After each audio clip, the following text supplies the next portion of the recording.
Friends, మీకు కనుక మీ కాలు బొటన వేలు దగ్గర భయంకరమైన నొప్పి అప్పుడప్పుడు వచ్చేస్తుంది, అది కొంచెం వాచిపోయినట్టుగా ఉన్నది అని అంటే చాలా హై ఛాన్సెస్ మీకు గౌట్ ఉన్నది అని. గౌట్ అంటే బ్లడ్లో యూరిక్ యాసిడ్ లెవెల్స్ ఇంక్రీజ్ అయిపోవడం. సో ఎవరికైనా బ్లడ్లో యూరిక్ యాసిడ్ లెవెల్స్ ఎందుకు ఇంక్రీజ్ అవుతాయి, ఎటువంటి ఆహారాలు తీసుకుంటే దాన్ని కంట్రోల్లో పెట్టుకోవచ్చు, ఆ పెయిన్ సివియర్గా ఉన్నప్పుడు హోమియోపతిలో ఏదైనా మంచి మెడిసిన్ ఉన్నదా, ఇలాంటి క్వశ్చన్స్ చాలామంది నన్ను అడుగుతూ ఉంటారు. వీటి గురించి వివరించడానికి ఈరోజు వీడియో చేస్తున్నాం. ఎవరైతే నా ఛానల్కి ఫస్ట్ టైం వస్తున్నారో, నా పేరు డాక్టర్ సురేష్ సౌమ్యాజుల. నేను లాస్ట్ 20 yearsగా హోమియోపతిక్ ప్రాక్టీస్ చేస్తాను. నాడీ పరీక్షని యూజ్ చేసి హోమియోపతిక్ మెడిసిన్స్ ఇవ్వడం అనేది నాకు అలవాటు. గౌట్ అంటే బ్లడ్లో యూరిక్ యాసిడ్ లెవెల్స్ ఎక్కువైపోయాయి, అంటే హైపర్ యూరిసీమియా. సో ఈ యూరిక్ యాసిడ్ లెవెల్స్ ఇంక్రీజ్ అయితే ఏంటి ప్రాబ్లం అని అడుగుతారు. ఎందుకంటే బ్లడ్లో యూరిక్ యాసిడ్ లెవెల్స్ పెరిగినప్పుడు కొన్ని సిచ్యువేషన్స్ ఏర్పడితే సోడియంతో ఈ యూరిక్ యాసిడ్ రియాక్ట్ అయ్యి మోనోసోడియం యూరేట్ అనే క్రిస్టల్స్ ఫామ్ చేస్తుంది. ఇది కాస్త ఎక్కడైతే బ్లడ్ సర్క్యులేషన్ తక్కువగా ఉంటుంది కదా, లైక్ జాయింట్స్ లోపల లేదంటే కిడ్నీస్ లోపల, అక్కడికి వెళ్ళి చిన్న చిన్న నీడిల్స్ లాంటి క్రిస్టల్స్ అక్కడికి వెళ్ళి డిపాజిట్ అయిపోతుంది. దానివల్ల ఆ ఏరియా అంతా ఇన్ఫ్లేమ్ అయిపోతూ ఉంటుంది, ఇరిటేట్ అవుతూ ఉంటుంది. అక్కడ ఇన్ఫ్లమేషన్ వల్ల రెడ్నెస్ వచ్చేస్తుంది, భయంకరమైన పెయిన్ ఉంటుంది, స్వెల్లింగ్ వచ్చేస్తుంది, వేడిగా అయిపోతుంది. ఇలా జరిగినప్పుడు దాన్ని అక్యూట్ గౌటీ అటాక్ అని అంటారు. ఇది జనరల్గా వచ్చినప్పుడు ఆ టైంలో భయంకరమైన నొప్పి ఉంటుంది. దాని తర్వాత మెల్లిగా ఆ నొప్పి అనేది తగ్గిపోతుంది. కొందరికి కొన్ని గంటల సేపే ఉంటుంది నొప్పి, కొందరికి మాత్రం కొన్ని వారాల వరకు ఆ నొప్పి కంటిన్యూ అవుతూనే ఉంటుంది మైల్డ్గా. ఇది మళ్ళీ రిపీట్ అవుతున్నది అనుకోండి, అప్పుడు వాళ్ళకి గౌటీ ఆర్థరైటిస్ అనేది డెవలప్ అవుతుంది. జాయింట్స్ కూడా బాగా డిస్టర్బ్ అయిపోతాయి, షేప్ మారిపోయే ఛాన్సెస్ కూడా బాగా ఎక్కువగా ఉంటాయి. ఎందుకంటే అక్కడ డిపాజిషన్స్ ఫార్మ్ అయిపోయి టోఫై అనే రకమైన నోడోస్టీస్ కూడా అక్కడ ఫార్మ్ అయిపోతూ ఉంటాయి. అలా జరిగినప్పుడు సర్జరీ చేసి తీయవలసి ఉంటుంది. సో ఇవన్నీ బాగానే ఉన్నాయండి, బట్ అసలు యూరిక్ యాసిడ్ ఎందుకు వచ్చింది నా బ్లడ్లోకి అని అడగచ్చు. ఇదేమైనా బయట నుంచి ఏదైనా అబ్నార్మలా, డిసీజా అని? నో. పుట్టిన ప్రతి వ్యక్తి బాడీలోని ప్రతి క్షణం యూరిక్ యాసిడ్ అనేది ప్రొడ్యూస్ అవుతూనే ఉంటుంది. ఎందుకంటే మనకు ఒక విషయం తెలుసు కదా, మన బాడీలో ఉండే ప్రతి సెల్ కొద్ది రోజుల తర్వాత చనిపోతుంది. దాని ప్లేస్లో ఒక కొత్త సెల్ అనేది వస్తుంది కదా. సెల్ చనిపోయినప్పుడు దాంట్ లోపల డిఎన్ఏ ఉంటుంది కదా. ఆ డిఎన్ఏ ప్యూరిన్స్ అండ్ పిరిమిడిన్స్ అనే కొన్ని రకాలైన మెటీరియల్స్తో తయారవుతాయి. అది మన బాడీ లోపలికి రిలీజ్ అయిపోతుంది. ఆ సెల్ డిసింటిగ్రేట్ అయినప్పుడు ఈ ప్యూరిన్స్ అండ్ పిరిమిడిన్స్ అనేవి డిసింటిగ్రేట్ అయినప్పుడు యూరిక్ యాసిడ్ అనేది ఒక బై ప్రోడక్ట్. సో ఇది ఒక న్యాచురల్ ప్రక్రియ. సో బ్లడ్లో ఉండే యూరిక్ యాసిడ్ బ్లడ్ సర్క్యులేషన్ అయ్యి కిడ్నీలోకి వెళ్తుంది. కిడ్నీలో ఫిల్టర్ అయిన తర్వాత ఈ యూరిక్ యాసిడ్ కిడ్నీలోంచి బయటకు వచ్చింది కాబట్టి యూరిన్ ఫార్మ్ అవుతుంది. సో ఈ బ్యాలెన్స్ మెయింటైన్ అయినంత వరకు ఎవరికి ఇబ్బంది లేదు. బట్ ఏ కారణం చేతనైనా సరే బ్లడ్లో ఈ యూరిక్ యాసిడ్ లెవెల్స్ జనరల్గా ఒక లిమిట్లో మెయింటైన్ అవుతాయి. అంటే ఎక్కువ పైకి వెళ్ళింది అనుకోండి, అప్పుడు హైపర్ యూరిసీమియా అని డయాగ్నోస్ చేస్తారు. సో ఇప్పుడు మీరు అడగచ్చు, సార్ ఎందుకు పెరిగింది అని. మనం అండర్స్టాండ్ చేసుకోవడానికి 3 మెయిన్ కారణాలు ఉంటాయి. ఒకటి, వాళ్ళు బాడీ లోపలికి ఇంటేక్ ఆఫ్ ఫుడ్లోని ఈ ప్యూరిన్స్ అండ్ పిరిమిడిన్స్ ఎక్కువ ఉండే ఫుడ్ తీసుకుంటున్నారు, లేదా బాడీ లోపలే ప్యూరిన్స్ అండ్ పిరిమిడిన్స్ ఎక్కువగా డిసింటిగ్రేట్ అయిపోయేలాంటి ఫుడ్ వల్ల కానీ సిచ్యువేషన్స్ కానీ క్రియేట్ చేస్తున్నారు, లేదు ప్రొడ్యూస్ అయిన యూరిక్ యాసిడ్ నార్మల్గా ఉండే లెవెల్స్లో ఉండే యూరిక్ యాసిడ్ బాడీలోంచి బయటికి వెళ్ళిపోయే ప్రక్రియ అనేది డిస్టర్బ్ అవుతున్నది. సో ఈ 3 కారణాలే జనరల్గా ఉంటాయి.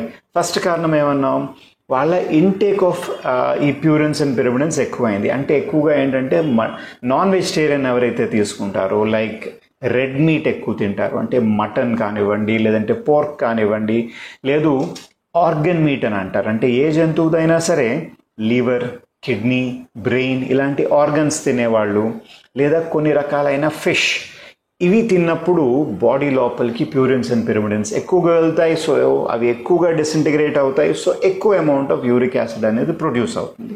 సెకండ్ రీజన్ ఏమన్నాం, బాడీ లోపలే ఎక్కువగా ప్యూరిన్స్, పిరిమిడిన్స్ ప్రొడ్యూస్ అయ్యే టెండెన్సీ క్రియేట్ అవుతున్నది, మేబీ బికాస్ ఆఫ్ ఫుడ్ లేదా సిచ్యువేషన్. అంటే ఇప్పుడు మనం టూ మచ్ ఆఫ్ షుగర్ తీసుకున్నాం అనుకోండి, ఎందుకంటే చాలామంది అంటారు, సార్ నేను నాన్ వెజ్ తిన్నండి మరి నాకెందుకు పెరిగింది అని. వాళ్ళు మర్చిపోయిన విషయం ఏంటంటే టూ మచ్ ఆఫ్ షుగర్ తీసుకున్నప్పుడు బాడీలో సెల్స్ అనేవి డిస్టర్బ్ అవుతూ ఉంటాయి, డ్యామేజ్ అయిపోతూ ఉంటాయి. ఎక్కువ సెల్స్ డ్యామేజ్ అయినప్పుడు ఎక్కువ అమౌంట్ ఆఫ్ డిఎన్ఏ డిసింటిగ్రేట్ అవుతాయి, ఎక్కువ ప్యూరిన్స్ అండ్ పిరిమిడిన్స్, దానివల్ల ఎక్కువ యూరిక్ యాసిడ్ ప్రొడ్యూస్ అవుతుంది. సో షుగర్ ఒకటే కాదండి, చాలామంది లేదంటే నేను షుగర్ తినండి అని అంటారు. బట్ వాళ్ళకి తెలియకుండా వాళ్ళ బాడీలోకి బోల్డ్ అంత షుగర్ వెళ్తుంది. ఎలాగా? ప్యాకెట్ ఫుడ్ ఉంటుంది చూసారా, ఫర్ ఎగ్జాంపుల్ కార్న్ఫ్లేక్స్ కానివ్వండి, మ్యూస్లీ కానివ్వండి, లేదంటే మార్కెట్లోని స్వీట్ కర్డ్ ఇలాంటివన్నీ దొరుకుతుంటాయి చూసారా, అవి స్వీటన్ చేయడానికి వాళ్ళు షుగర్ ఉండకపోవచ్చు, బట్ దాంట్లోకి వాళ్ళు హై ఫ్రక్టోస్ కార్న్ సిరప్ అనేది చాలా కామన్గా వాడతారు. మీరు ఎప్పుడైనా తిప్పి చూడండి, కార్న్ సిరప్ అని రాస్తారు చాలా ప్రోడక్ట్స్లో. అది బిస్కెట్స్ కానివ్వండి, కేక్స్ కానివ్వండి, చాక్లెట్స్ కానివ్వండి, కూల్ డ్రింక్ కానివ్వండి. ఎందుకు అని అంటే ఇది కొంచెం తక్కువ రేటుకి వస్తుంది అండ్ బాగా ఎక్కువగా స్వీట్నెస్ అనేది కూడా ఇస్తుంది. సో పబ్లిక్ లైక్ చేస్తారు అలాంటి వస్తువులు, అందుకని ఈ ఫ్యాక్టరీ వాళ్ళు యాడ్ చేస్తారు. అటువంటి ఆహారం మీరు ఎక్కువ తీసుకున్నప్పుడు ఆటోమేటిక్లీ బాడీలో యూరిక్ యాసిడ్ లెవెల్స్ పెరుగుతాయి. సార్ నేను అలాంటి వస్తువులు ఏమీ తిన్నండి, అయినా సరే నాకు ఇప్పుడు ఎందుకు సడన్గా పెరిగింది అని అనొచ్చు. మేబీ ఎవరికైతే సడన్గా వెయిట్ లాస్ చేశారు అలాంటప్పుడు బాడీలో ఎక్కువ సెల్స్ డిస్ట్రాయ్ అయిపోయి అప్పుడు యూరిక్ యాసిడ్ లెవెల్స్ పెరుగుతాయి. లేదా కీమోథెరపీ జరిగింది, లేదంటే రేడియేషన్ థెరపీ జరిగింది. అలా జరిగినప్పుడు బాడీలో సెల్స్ చాలా ఎక్కువగా డిస్ట్రాయ్ అవుతున్నాయి కాబట్టి ఆ టైంలో టెంపరీగా కొద్ది రోజుల వరకు యూరిక్ యాసిడ్ లెవెల్స్ ఇంక్రీజ్ అవుతాయి. ఆ టైంలో ఎవరికైనా ఈ కంప్లైంట్స్ మనం ఇందాక చెప్పుకున్న బొటన్ వేల్ దగ్గర కానీ జాయింట్ దగ్గర పెయిన్స్ వస్తున్నాయంటే అవి టెంపరీగానే ఉంటాయి, ఎక్కువ రోజులు హోల్డ్ అవ్వవు. మూడో కారణం ఏమని చెప్పాము, బాడీలోంచి యూరిక్ యాసిడ్ ఫిల్టరేషన్ అనేది డిస్టర్బ్ అయింది. అంటే కిడ్నీస్ దగ్గర జనరల్లీ డిస్టర్బ్ అయి ఉంటుంది అనమాట. ఎవరికైనా క్రానిక్ కిడ్నీ డిసీజ్ ఉన్నది అంటే వాళ్ళకి గౌట్ డెవలప్ అయ్యే ఛాన్సెస్ చాలా ఎక్కువ అయిపోతూ ఉంటాయి. సార్ నాకు కిడ్నీ కంప్లైంట్ ఏం లేదు, వెంటనే మీరు చెక్ చేసుకోవాల్సింది మీరు రోజుకి వాటర్ ఎంత తీసుకుంటారు. ఎందుకంటే డీహైడ్రేషన్ బాడీలో ఉన్నప్పుడు మీకు స్వెట్ ద్వారా డీహైడ్రేట్ అవుతున్నారు, వాటర్ ఇంటేక్ తక్కువగా ఉంది, లేదు ఆల్కహాల్ ఎక్కువగా తీసుకునే అలవాటు ఉంది. ఎందుకంటే ఆల్కహాల్ అనేది డయూరిటిక్, బాడీలోంచి వాటర్ని బయటికి పంపించేస్తుంది. బాడీలో వాటర్ లెవెల్స్ తగ్గినప్పుడు యూరిక్ యాసిడ్ లెవెల్స్ అనేవి పెరుగుతాయి. సో దీన్ని రెక్టిఫై చేసుకోవాల్సిన అవసరం ఉంటుంది. ఇవన్నీ కాకుండా కొందరికి బాడీలో జెనెటిక్గా అంటే వాళ్ళ పేరెంట్స్కి ఉందో వాళ్ళ గ్రాండ్ పేరెంట్స్కి ఉందో ఎవరో ఒకరికి ఉండడం వల్ల వాళ్ళకి జెనెటిక్గా ఆ టెండెన్సీ డెవలప్ అవుతుంది. యూరిక్ యాసిడ్ మెటబాలిజం అనేది డిస్టర్బ్ అయ్యే టెండెన్సీ వాళ్ళకి జెనెటిక్గా వస్తుంది. సో ఇవన్నీ బాగానే ఉన్నాయండి. ఇప్పుడు జనరల్లీ సిమ్టమ్స్ ఏ ఉంటాయి. జనరల్గా మోస్ట్ కామన్గా ఆల్మోస్ట్ 90% పేషెంట్స్ కాలు బొటన వేలు దగ్గర భయంకరమైన నొప్పి, రెడ్గా అయిపోయింది, వాచిపోయింది. అంటే ఎంత నొప్పి ఎక్కువగా ఉంటుంది అని అంటే బెడ్షీట్ తగిలినా సరే తట్టుకోలేనంతలాగా అనమాట. అందుకని బెడ్షీట్ కాళ్ళ నుంచి పక్కకి జరిపి పెట్టుకుంటూ ఉంటారు, ఎందుకంటే వాళ్ళు కంఫర్టబుల్గా ఫీల్ అవ్వరు బెడ్షీట్ తగిలితే. సో ఓన్లీ కాలు బొటన వేలుకే వస్తుందా? అలాగే ఏం లేదు, చేతి దగ్గర వచ్చే ఛాన్సెస్ ఉంటుంది, రిస్ట్ కొందరికి వస్తుంది, ఎల్బో కొందరికి ఉంటుంది, కొందరికి మోకాళ్ళ దగ్గర, యాంకిల్స్ దగ్గర, ఎక్కడైనా వచ్చే ఛాన్సెస్ ఉంటాయి. పెయిన్ ఎక్కువగా ఉన్నది, ఏం చేయాలి? పెయిన్ అక్యూట్గా సివియర్గా ఉన్నప్పుడు కాలు కొంచెం ఎత్తిపెట్టి పెట్టండి. ఆ బొటన్ వేల్ దగ్గర పెయిన్ అది ఉన్నది అన్నప్పుడు కాలు కొంచెం ఎత్తిపెట్టి పెట్టండి. ఎక్కడైతే ఆ స్వెల్లింగ్ అది ఉన్నదో అక్కడ ఐస్ ప్యాక్ పెట్టండి. ఓకే, ఐస్ ప్యాక్ పెట్టడం వల్ల ఆ హీట్ అనేది కొంచెం రెడ్యూస్ అవుతుంది, స్వెల్లింగ్ అనేది కొంచెం తగ్గుతుంది, ఆటోమేటిక్గా పెయిన్ ఇంటెన్సిటీ కూడా తగ్గుతుంది. సార్ హోమియోపతిక్గా మనం ఏం చేయొచ్చు? హోమియోపతిక్గా సివియర్ పెయిన్ ఉన్నప్పుడు ఇమ్మీడియట్గా ఎవరికైనా గౌటీ సిమ్టమ్స్ ఉన్నాయంటే ఈ మెడిసిన్ ఇంట్లో పెట్టుకుని ఉంచండి. ఎప్పుడైతే పెయిన్ వస్తుందో అప్పుడు వాడడానికని. కాల్చికమ్ ఆటమ్నేల్ 6C అనే మెడిసిన్ ఏదైతే ఉందో దీన్ని పెయిన్ స్టార్ట్ అవ్వగానే ఎవ్రీ 1 అవర్కి ఒకసారి 5 పిల్స్ అనేది వేసుకోండి. గంటకి 5 పిల్స్ వేసుకోవడం వల్ల ఆ పెయిన్ ఇంటెన్సిటీ బాగా ఫాస్ట్గా తగ్గిపోతుంది. అండ్ పెయిన్ ఇంటెన్సిటీ తగ్గిపోగానే మెడిసిన్ ఫ్రీక్వెన్సీ కూడా తగ్గించేయండి. కంటిన్యూస్గా గంటకి వేసుకోవక్కర్లేదు. కొంచెం మైల్డ్ టు మోడరేట్ పెయిన్ ఉన్నది అంటే రోజుకి 3 సార్లు, అంటే పొద్దున్న మధ్యాహ్నం రాత్రి 5 పిల్స్ వేసుకుంటే సరిపోతుంది. ఒక 1 వీక్ దాకా వేసుకుని ఆపేయండి. సార్ మళ్ళీ రాకుండా ఏం చేయాలి? ఇది వాడేయచ్చా అని? నో, మీ ఇంటి దగ్గర ఉండే హోమియోపతిక్ డాక్టర్ దగ్గరికి వెళ్ళండి. ఎందుకంటే హోమియోపతిలోని ఒక క్రానిక్ ట్రీట్మెంట్ ఎప్పుడైనా ఇవ్వాలి అని అంటే డీటెయిల్డ్ కేస్ టేకింగ్ అవసరం. చాలామంది పేషెంట్స్కి మానసిక స్థితి ఎటువంటిది ఉన్నది అంటే కొందరికి ఉంటుందన్నమాట.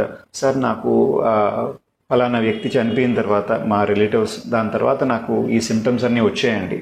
అది ఫాదర్ అవ్వచ్చు, మదర్ అవ్వచ్చు, something what ever it might be. లేదు కొందరికి బిజినెస్లో స్ట్రెస్ వల్ల వచ్చింది, కొందరికి ఎమోషనల్గా ఎవరితో అయినా గొడవ పడిన తర్వాత ఇలాంటి లక్షణాలు కనబడుతూ ఉంటాయి. ఇలాంటి సైకలాజికల్ సిమ్టమ్స్ని కూడా దృష్టిలో పెట్టుకుని వాళ్ళకి ట్రీట్మెంట్ ఇచ్చినప్పుడు నిజంగా చెప్తున్నానండి, బ్యూటిఫుల్ రిజల్ట్స్ వస్తుంటాయి. మేము రెగ్యులర్గా ట్రీట్ చేస్తూ ఉంటాం. మీకు సూట్ అయ్యే బెస్ట్ మెడిసిన్ ఇవ్వడం వల్ల మీకు ఈ గౌటీ అటాక్స్ ఏవైతే ఉంటాయో అవి వచ్చే ఛాన్సెస్ తగ్గుతాయి అండ్ ఈ ఆర్థరైటిస్ రాకుండా ఆపడానికి అవకాశం ఉంటుంది. సార్, ఫుడ్ ప్రకారంగా ఏం తినచ్చు, ఏం తినకూడదు, ఇందాక మనం చెప్పుకున్నాం చూసారా, రెడ్ మీట్ తినకూడదు, ఫిషెస్ తినకూడదు, అవన్నీ అవాయిడ్ చేయవలసిందే. వాటర్ బాగా ఎక్కువగా తీసుకోవాలి అండ్ ప్లాంట్ బేస్డ్ ఫుడ్ అనేది ఎక్కువగా తీసుకోవాలి. ప్లాంట్ బేస్డ్ ఫుడ్స్ అంటే వెజిటబుల్స్ తీసుకోవచ్చు, ఫ్రూట్స్ తీసుకోవచ్చు. కానీ ఒకటి ఏంటంటే జనరల్లీ నేను ఫ్రూట్స్లో వాటర్ మెలన్ అవాయిడ్ చేయమని చెప్తూ ఉంటాను. But at the same time jam పండు ఏదైతే ఉందో మన ఏరియాలో బాగా దొరుకుతాయి కూడాను, దీన్ని బాగా ఎక్కువగా తీసుకోండి. దీంట్లో విటమిన్ సి కూడా ఉంటుంది చాలా ఎక్కువగా అండ్ బోల్డ్ అంతా హెల్ప్ చేస్తుంది గౌటీ ఆర్థరైటిస్ అవి రాకుండా ఉండడానికి, ప్రివెంట్ చేయడానికి. అండ్ కంపల్సరీగా ఆల్కహాల్ ఆపేయాలి. రోజుకి 4 నుంచి 5 లీటర్ల వాటర్ తాగవలసిన అవసరం ఉంది. కిడ్నీ ఫిల్టరేషన్ మెయింటైన్ చేయవలసిన అవసరం ఉన్నది. సో ఇప్పుడు నేను చెప్పిన జాగ్రత్తలన్నీ ఫాలో చేయండి. జనరల్గా ఈ గౌటీ ఆర్థరైటిస్లోని బ్యూటిఫుల్ రిజల్ట్స్ వస్తూ ఉంటాయి. ఈ టాపిక్ పైన మీకు ఏదైనా డౌట్ ఉంది అనుకోండి, కిందన కమెంట్ చేయండి. నా దగ్గర నుంచి ఎప్పుడైనా ట్రీట్మెంట్ తీసుకోవాలంటే ప్లీజ్ ఈ నంబర్ ఉన్నది, దానికి ఫోన్ చేయకండి. మీ కంప్లైంట్ ఏదైతే ఉన్నదో, ఎక్కడి నుంచి మాట్లాడుతున్నారో, ఏం కంప్లైంట్ అనేది వాట్సాప్లో మెసేజ్ చేయండి. ఎందుకంటే రోజుకి ఒక 400-500 ఫోన్లు వచ్చినప్పుడు చాలా డిస్టర్బింగ్గా ఉంటుంది. నేను ఫోన్ చేస్తే కనుక నేను కొంచెం కరెక్ట్గా మాట్లాడడానికి కూడా వీలు కాదు.